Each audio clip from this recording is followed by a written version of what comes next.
They say having an eye for art can open doors to beauty, wonder, and inspiration. But for some, that same eye leads to something much darker, something so sinister it seals your fate. Welcome to another edition of It's True. I'm once again your host, the Truth Seeker. In today's story, we'll talk about a demonic artist known as the Carver. The Carver isn't just any cryptid. It doesn't hunt just anyone. It chooses those who appreciate its work. It waits for those who notice the fine details, the craftsmanship, the precision of its carvings. It values their taste as proof that they deserve a place in its collection of masterpieces. It doesn't strike randomly. The Carver's victims are special. People who pause to admire something others might ignore.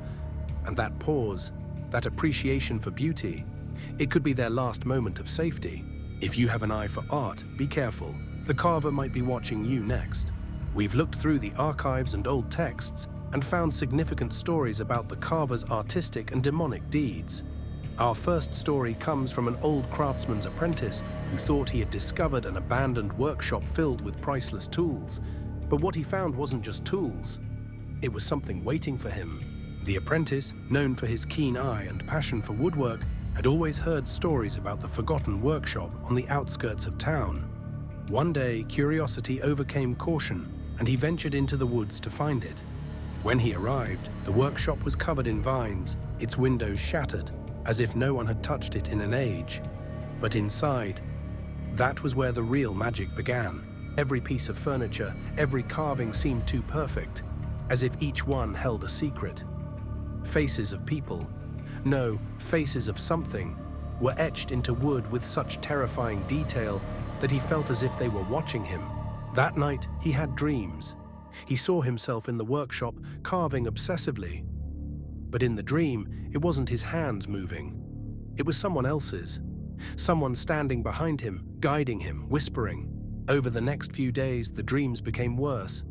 He tried to talk to the village elder, who warned him to stay away from the workshop. But it was too late. One night, he didn't return home. His family searched for days before they found a clearing deep in the woods. There, they discovered his hand, perfectly carved from wood, lying next to a sculpture of his face, mouth frozen mid-scream. The villagers believe the Carver carved his body into wood before claiming his soul. To this day, no one dares enter that workshop. Some say they can still hear the scraping of a chisel late at night. And the apprentice wasn't the last person to disappear. The carvings keep showing up. The next story takes us to a city far from that quiet village. But as we'll see, the Carver doesn't stay in one place for long. An art student had one dream, to become a master sculptor. But when she found a set of antique wood carving tools at a flea market, her dream turned into a nightmare. The student, named Emily, had always been drawn to the idea of creating art that could evoke raw emotion. When she found a set of old chisels and carving knives at a flea market, she thought it was fate. She spent hours in her studio, carving faces, beautiful, terrified faces, as if the wood itself guided her hands. At first, she was proud of her work, but then strange things began to happen. She would hear knocking at night, but no one was there. The smell of sawdust filled her apartment even when she wasn't carving. Then came the whispers. She thought it was just exhaustion, but they became louder, guiding her hands, urging her to carve faster. One night, her neighbors realized they hadn't seen her in days. The police entered her apartment, only to find a life-sized wooden sculpture of her, eyes wide with terror. The detail was so precise that the officers swore her gaze followed them. But her body, it was gone. Her final carving sat on the workbench, her initials etched into the wood, a signature of someone who could no longer sign her own work. No one knows where the tools came from, but some believe they were cursed by the Carver itself, allowing it to guide its victims into creating the twisted and grotesque creations it wants.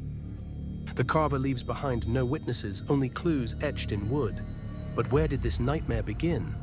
To find out, we need to go back, way back. The Carver's obsession with detail, precision, and perfection isn't random.